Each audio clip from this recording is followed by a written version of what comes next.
Olá, bem-vindos à aula 1 de Pré-ENEM. Hoje vamos falar sobre movimento retilíneo e movimento circular.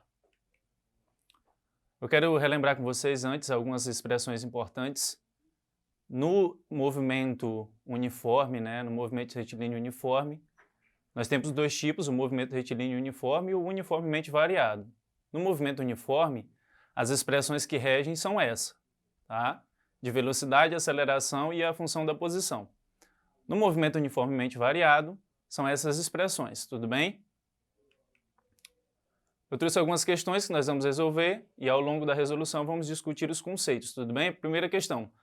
Nas estradas brasileiras existem vários aparelhos com a finalidade de medir a velocidade dos veículos. Em uma rodovia, cuja velocidade máxima permitida é de 80 km por hora, um carro percorre a distância de 50 cm entre dois sensores no tempo de 20 milissegundos. De acordo com a resolução do Conselho Nacional de Trânsito, para vias com velocidade de até 100 km por hora, a velocidade medida pelo aparelho tem tolerância de até 7 km por hora, além da velocidade máxima permitida na via. Considere que a velocidade registrada no carro é o valor medido, descontado o valor da tolerância. Nesse caso, qual foi a velocidade final? Bem, nesse problema nós temos uma questão em que o carro percorre uma certa velocidade entre os dois sensores. Esses dois sensores estão distanciados 50 centímetros e o tempo que o carro percorre para percorrer essa distância é de 20 milissegundos. Vamos revisar algumas coisas sobre o movimento retilíneo uniforme. O que é esse movimento? É um movimento com que o corpo descreve em linha reta com velocidade constante, tá? O que significa velocidade constante? Mesma distância no mesmo intervalo de tempo. Uma coisa importante sobre isso é que um corpo com velocidade constante, ele tem aceleração nula, tá? Aceleração nula. Veja esse exemplo. O corpo aqui está com 10 metros por segundo, velocidade constante, tá? Do tempo 0 segundos até 1 segundo, você tem aqui, ele percorre, óbvio, 10 metros. Qual é a aceleração nesse intervalo? Se você pegar a expressão da aceleração, você vai ver que a final é 10 metros por segundo, a inicial também. Então aí já dá zero, Final menos inicial. Se você dividir pelo intervalo de tempo, esse resultado vai dar zero. Pessoal, aceleração nula, tá? No movimento retilíneo uniforme. Tudo bem? Isso é uma consequência direta da segunda lei de Newton, tá? Se eu tenho uma aceleração nula, eu tenho uma força resultante, olha só, zero.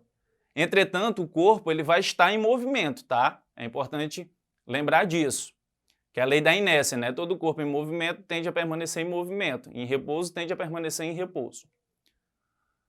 Eu quero comentar algumas coisas importantes sobre resolução de questões no Enem, tá? Primeiro, pegue as unidades, pegue as grandezas acompanhadas das unidades. Observe a compatibilidade das unidades, tá? Que estão no comando, tá? Ou nas alternativas. Porque aí você vai ver se é necessário fazer alguma transformação ou não, tá? Então, em muitos problemas também, você tem que relacionar as grandezas. Então, procure relacionar as grandezas. E, claro, você tem que ter uma interpretação muito boa. Então, resolva muitas questões. Então, no nosso problema, trata-se do MRU, Retilíneo uniforme. Porque quando ele passa pelos dois sensores, nós podemos deduzir que a velocidade ali naquele intervalo ela é constante. Agora veja, a velocidade máxima da via é 80 km por hora. A distância entre os dois sensores, que ele citou no problema, 50 centímetros. E o tempo, 20 milissegundos. Eu já coloquei os dados aí, tá? Se você observar lá nas opções, ele quer a velocidade em quilômetros por hora. Agora veja, nós temos aqui a distância em centímetros, o tempo em milissegundos. É claro que eu tenho que fazer transformações, ok? Só mais um detalhe, a tolerância, até 7 km a mais, tá?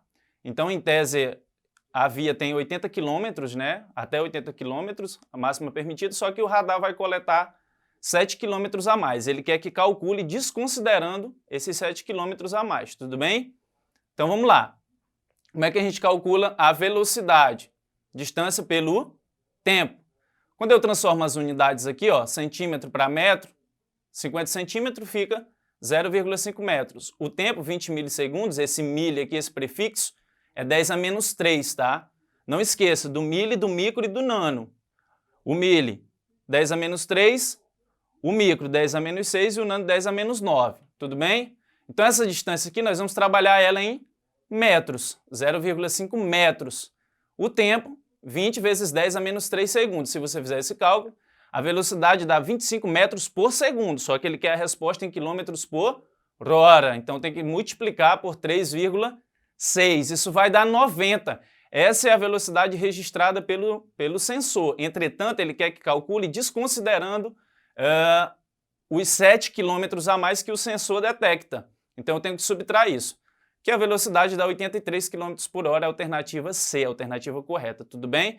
Então, não esqueça, movimento retilíneo uniforme, velocidade constante. Falou em velocidade constante, movimento retilíneo uniforme.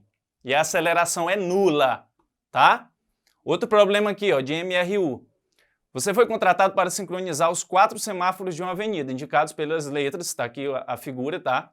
Os semáforos estão separados pela distância de 500 metros, tá? Segundo dados estatísticos da Companhia Controladora de Trânsito, um veículo que está inicialmente parado no semáforo 0, tipicamente parte com aceleração constante. Pessoal, essa daqui é a característica do movimento retilíneo uniformemente variado. Aceleração constante, tá? Variação de velocidade igual em intervalos de tempos iguais, até atingir a velocidade de 72 km por hora. Veja a incompatibilidade de unidades. Aqui eu já sei que eu vou ter que fazer transformações. E a partir daí prossegue com a velocidade constante. Então ele vai em MRU e depois em MRU. Aliás, primeiro ele vai em MRUV, né? Porque a aceleração é inconstante. E depois de alcançar 72 km por hora, ele prossegue em MRU. Você deve ajustar os semáforos A, B e C de modo que eles mudem para a cor verde quando o veículo estiver a 100 metros, isso é importante, antes de cruzá-los, para que eles não tenham que reduzir a velocidade em nenhum momento. Considerando essas condições, aproximadamente quanto tempo depois da abertura do semáforo, os semáforos A, B e C devem abrir respectivamente. Então vamos lá. No MRUV, né, a aceleração ela é constante, não muda, tá? E aí, lá no problema, como ele parte do repouso, né, a velocidade inicial é 0, tudo bem? A aceleração, 1 metro por segundo ao quadrado. Veja, o Enem agora está trazendo essas expressões assim, ó, ele está elevando aqui, ó. Ele está tirando lá de baixo e está jogando para cima negativo. Não esqueça, tá? Isso aqui é a mesma coisa, é equivalência. E como tem compatibilidade de unidades, 72 km por hora, eu já transformei aqui em 20 metros por segundo, a gente vai usar 20 metros por segundo, tudo bem? Então, inicialmente, ele sai do semáforo O, anda uma certa distância, com aceleração constante de 1 metro por segundo quadrado, e aí, pessoal, o que acontece? A partir que ele alcança essa velocidade, né, de 20 metros por segundo, ele segue em MRU. O primeiro trecho é em MRUV e o segundo trecho em MRU, tudo bem? Então, ele quer o seguinte, ele quer saber os tempos, tá, necessários para que quando ele chegue a 100 metros do primeiro semáforo aqui, ó, a 100 metros, ou seja, aqui na posição 400 metros, ele quer saber o tempo em cada um desses semáforos. Tudo bem, eles estão distanciados entre si 500 metros, tudo bem? Então, o semáforo A, ele está a 500 metros, o semáforo B a 1.000 metros, o semáforo C a 1.500 metros. Quando que o primeiro semáforo vai abrir? Quando ele estiver em 400 metros, porque é quando ele estiver a 100 metros de distância, tudo bem? Quando o segundo vai abrir? Quando ele estiver a 900 metros. Quando o terceiro vai abrir? Quando ele estiver a 1.400 metros, tudo bem? Olha só, como ele quer os tempos, eu preciso, inicialmente, como eu tenho 2 movimentos, eu preciso calcular primeiro o tempo que ele vai gastar até atingir 20 metros por segundo aqui no MUV, tá? No MRUV. Então, o primeiro que eu vou fazer é calcular esse tempo, beleza?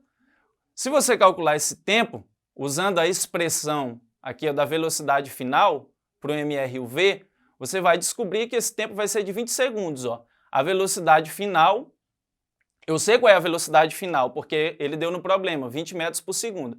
A inicial é 0, a aceleração é constante, vale 1. E o tempo é o que eu vou descobrir. Fazendo os cálculos, você vai descobrir que esse tempo é de 20 segundos. Isso aqui é no primeiro intervalo, tá? Aqui, ó, ele gasta 20 segundos. Só que eu quero saber o tempo que ele gasta aqui para chegar até 400, ok? Até 400. Só que a partir daqui ele vai em MRU, movimento retilíneo uniforme. Ou seja, a velocidade ela é constante. Então, a partir daqui, ó, a partir do tempo 20 segundos, ele já parte com a mesma velocidade, pessoal, 20 metros por segundo, não muda mais, tá? Então, como é que eu faço para calcular esse segundo tempo aqui, T2, ó? Simples, usa a expressão do tempo, deslocamento dividido pela velocidade. O deslocamento eu vou ter o quê, pessoal? Ó, olha aqui na figura, ó. Ele vai estar em 200, ele tem que chegar em 400, então eu vou ter uma variação de 200 metros, tá aqui, ó, dividido pela velocidade, que dá 10 segundos, tudo bem? No primeiro intervalo, então, ó, eu vou ter 20 segundos do MRUV mais 10 segundos do MRU, então isso dá 30 segundos. Se você usar essas expressões para o segundo intervalo, que é de 500 metros, tá? E dividir pela velocidade que é constante, você vai ter 25 segundos. Só que ele já gastou, ó, 30 segundos, então no segundo semáforo, você vai ter esse tempo aqui, ó, de 55 segundos, tá? Porque 30 mais 25, 55 segundos. E o último intervalo, tá? Se você usar a mesma expressão, deslocamento dividido pelo tempo, você vai ter 25 segundos. Você somando tudo, isso vai dar 80 segundos. Então, no primeiro semáforo, ele gastou 30 segundos, no segundo semáforo, 55 segundos, e no terceiro semáforo, 80 segundos. Resposta é letra D. É um exercício complexo? É, mas eu trouxe para vocês porque o Enem ele cobra muita interpretação. Então você tem que entender a interpretação, você tem que ter uma interpretação refinada. Movimento circular, pessoal. O que é um movimento circular? Uniforme, tá? É sempre cobrado no Enem, uniforme. Velocidade constante também. Aqui tem um problema que ele trouxe aqui um quadrinho aqui, uma historinha do Cebolinha, tá? Ele chuta a bolinha e aí ele manga dela, um coelhinho, né? Ele chuta, só que esse coelhinho dá a volta e bate nele de novo. E aí ele pergunta, desprezando a existência de forças dissipativas, o vetor aceleração tangencial do coelhinho no terceiro quadrinho é... Aí ele dá algumas opções aqui, tá? Vamos discutir isso, ó. Vetor aceleração tangencial no movimento circular. Pessoal, movimento circular com velocidade uniforme. Se a velocidade é uniforme, ela não muda, certo? É o mesmo valor em todo o movimento. O que é importante saber sobre isso, tá? Sobre aceleração tangencial, aceleração centrípeta, você já ouviu falar sobre isso dentro do movimento circular. A aceleração tangencial, ela faz variar o módulo da velocidade. No movimento circular uniforme, a aceleração tangencial ela é zero, porque a velocidade ela é constante, tá? Já a aceleração centrípeta, ela faz variar a direção da velocidade. Observe que aqui, ó, a velocidade está para cima. Aqui, ela já está para a esquerda, aqui para baixo, tudo bem? Então, na centrípeta, você tem variação, só que na tangencial você não tem variação da aceleração. A aceleração centrípeta, né, é calculada por V² sobre R. Se você substituir isso na fórmula de Newton, você vai ter que a força resultante centrípeta é essa, tá? No nosso problema, como a velocidade ela é constante, pessoal, não tem erro, tá? Se a velocidade é constante, a aceleração tangencial, que é o que mede, né, a taxa de variação da velocidade, ela vai ser nula, ela não vai existir, tá? Então, no nosso problema, a resolução é alternativa A. Pessoal, vá na plataforma Eduque, tá? Veja lá mais exercícios e estude bastante para o Enem. Boa sorte!